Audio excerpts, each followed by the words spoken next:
Las puertas están clavadas desde afuera. Una cruz roja pintada con prisa. 2 palabras debajo. Señor, ten piedad. Adentro, una familia entera espera la muerte. Encerrados por orden del Estado. Condenados sin juicio, sin crimen, solo por estar enfermos. Afuera, un vigilante camina de casa en casa. Escucha los gritos, los golpes contra la madera, las súplicas. No abre.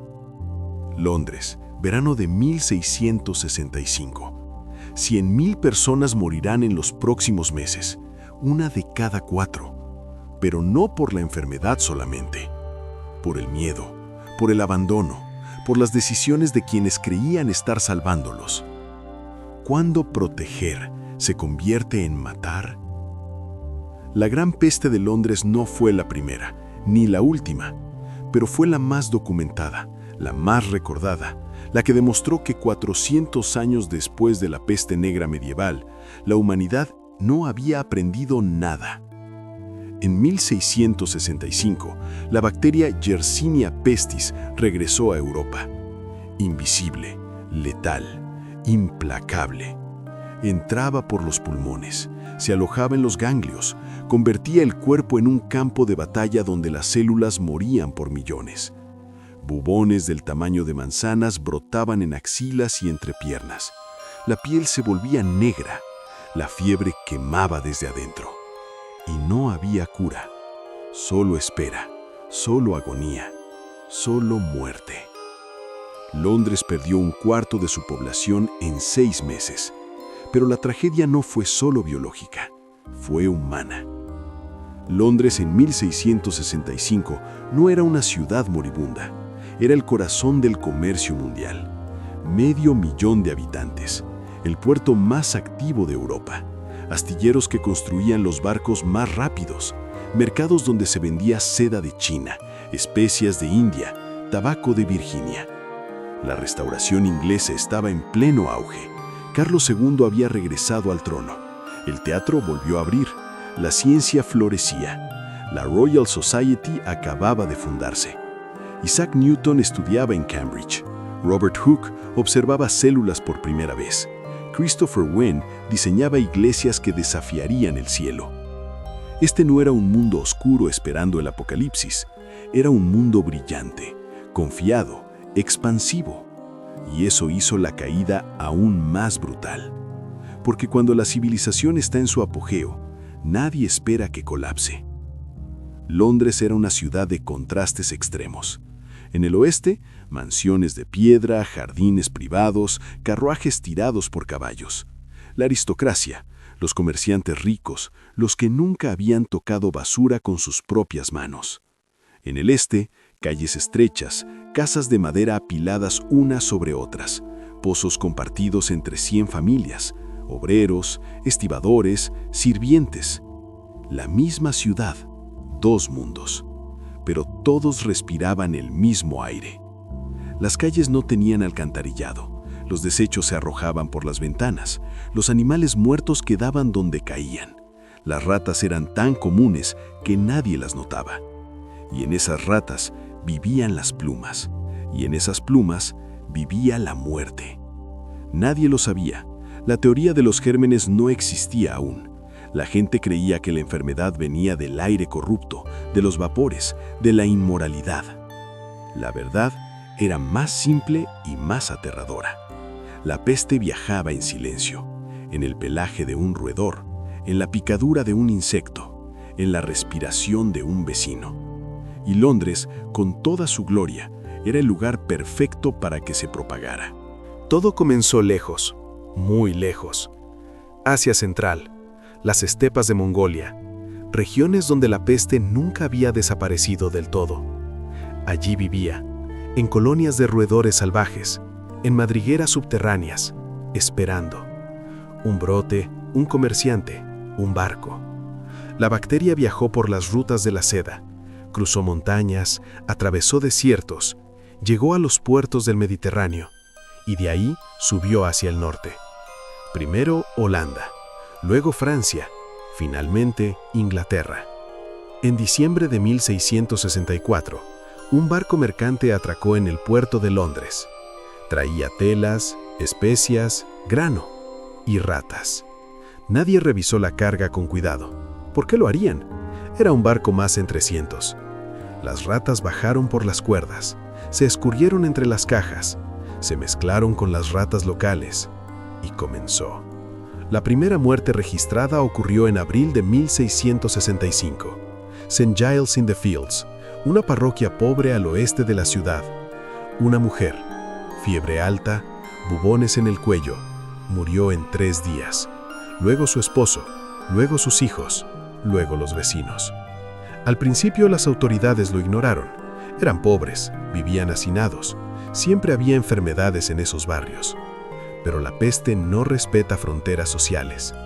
En mayo, las muertes se duplicaron. En junio, se triplicaron. Y entonces el pánico comenzó. Porque esta vez no se quedó en los barrios pobres. Cruzó hacia el centro, hacia las casas de piedra, hacia las familias que creían estar a salvo. Y descubrieron que no lo estaban. Junio. Las campanas de las iglesias no dejan de sonar. Cada tañido anuncia una muerte. Tocan tan seguido que se vuelven un zumbido constante. Julio. Las calles se vacían. Los comercios cierran. Las tabernas enmudecen. Solo se ven carros tirados por caballos recorriendo las calles al anochecer. Los recolectores de cadáveres. Gritan, traigan a sus muertos. La gente sale. Arrastra los cuerpos, los apila en los carros. Los recolectores ni siquiera miran, solo cuentan y siguen. Agosto. El calor intensifica todo. El hedor de los cuerpos, la desesperación, la velocidad de la muerte. 7.000 muertos por semana, luego 8.000, luego 10.000. Las fosas comunes se llenan, cavan otras, más grandes, más profundas. Cientos de cuerpos arrojados sin nombre, sin oración, sin dignidad, solo tierra sobre carne podrida. Los médicos intentaron ayudar. Usaban máscaras con picos largos rellenos de hierbas aromáticas. Creían que el olor dulce los protegería del aire corrupto. No funcionó. Muchos murieron atendiendo enfermos. Las autoridades implementaron cuarentenas brutales. Si un miembro de la familia enfermaba, toda la casa era sellada. Puertas clavadas, ventanas tapiadas, un vigilante afuera para asegurarse de que nadie saliera. 40 días, vivos y muertos encerrados juntos. La lógica era simple, contener la enfermedad. El resultado fue monstruoso. Familias enteras murieron esperando que alguien abriera la puerta. Niños quedaron atrapados con los cadáveres de sus padres. Algunos intentaron escapar, fueron devueltos por la fuerza. Hubo quien prendió fuego a su propia casa antes de morir encerrado. Otros sobornaron a los vigilantes, huyeron de noche, llevaron la peste consigo. El intento de control solo aceleró el caos. El miedo destruye más rápido que cualquier enfermedad. Padres abandonaron a sus hijos enfermos, esposos dejaron morir a sus esposas, vecinos denunciaban vecinos para que los encerraran. La confianza colapsó. Nadie tocaba a nadie, nadie se acercaba, todos eran una amenaza potencial. Las clases altas huyeron. El rey Carlos II y su corte abandonaron Londres en julio. Se refugiaron en Oxford, luego en Salisbury.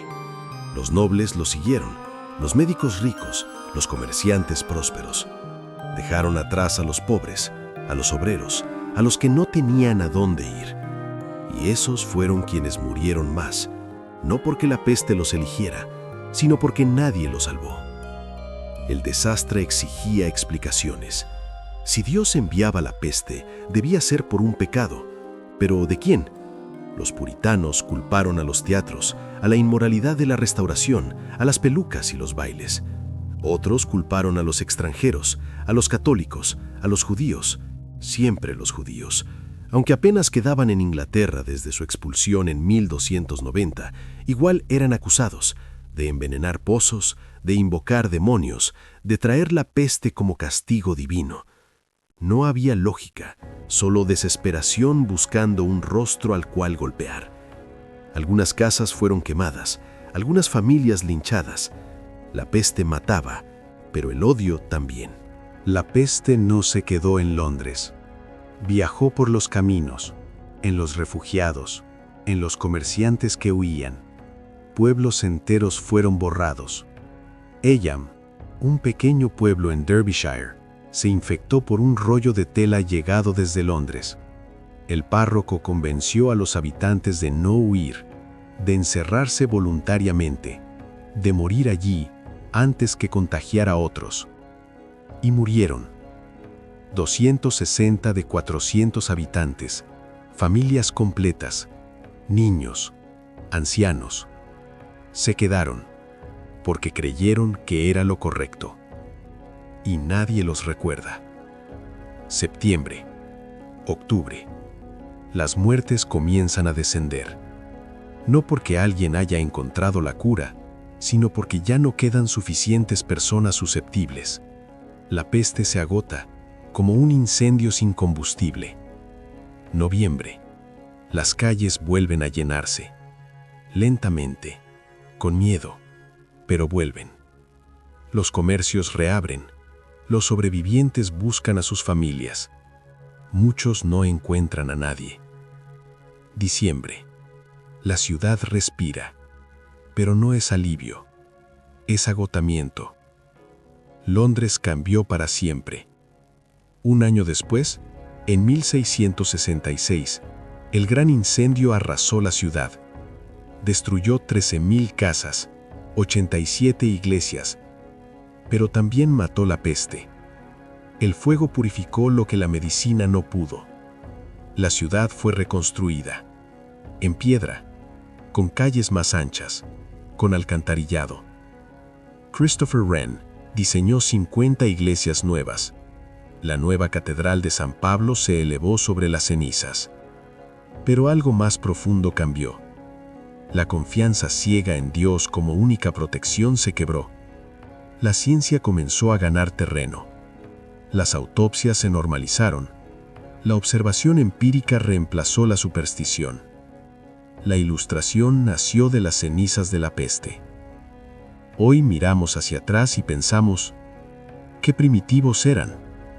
Encerrar familias enteras, quemar casas, culpar a extranjeros.